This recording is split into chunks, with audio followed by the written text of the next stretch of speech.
Okay, so what I'm going to do is show you how we're going to be able to draw without needing to have any skills at being a good drawer or a good draftsperson or anything like that.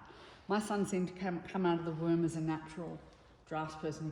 He's just ridiculously good. And I'm thinking, I never had that. I never had that. He's a combination of whatever he got from his dad. And maybe lots of tracing from me somehow embedded. So basically what I'm going to do with the firm pressure, it doesn't have to be a pencil, you don't have to have a special HB or anything like that, just something that's got a point is fine. I'm going to go around and I'm going to capture all these edges here, like this. Now after I've just done it, and every time there's a change in tone, see it was darker there and lighter there, I'm just going to do a loose line that doesn't necessarily connect. That way I know it's not a whole different petal, it's just a break in tone. Yeah, so this comes down here, it is a different petal. She had one of the ladies in France, Blooms France. She came over from the UK to do it. She did a great job with this. And an Aussie girl did it too. I thought, oh, maybe I should do this one too. It was an antique gold rose from a Paris florist. Okay, so what we're going to do is just check that, you know, that pressure, because sometimes if we're tentative, we don't want to impact something because we're a bit afraid. Sometimes we can draw a bit like this, you know, not really making an impact. Let's see how that turned out.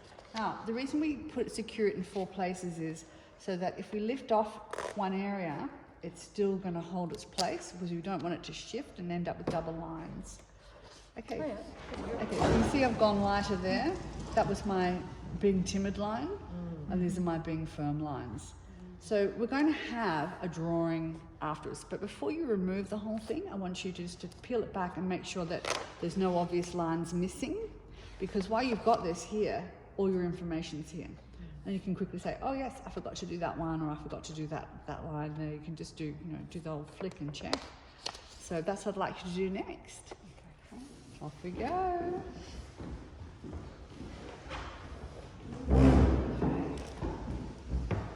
And when you think you've finished, let me have a look.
So, you know, doing this ensures we all start off with great structure, especially when flowers have got so many shapes that it can be a little bit like putting a puzzle together.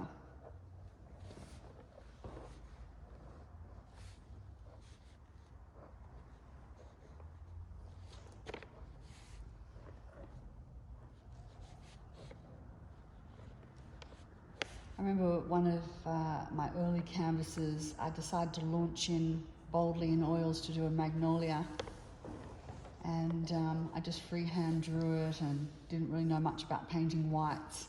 Boy, what a mess. And And you know, I didn't have a system to start with, but when I started dreaming about painting roses, I realized that I needed to work out a way to do it. So this has worked for, I'd say, thousands of students who've been able to, you know, improve their confidence just by having some simple techniques like this.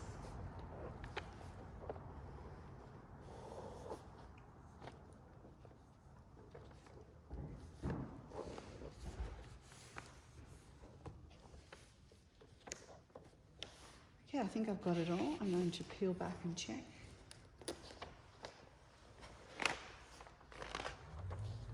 I'm going to do some of these veins.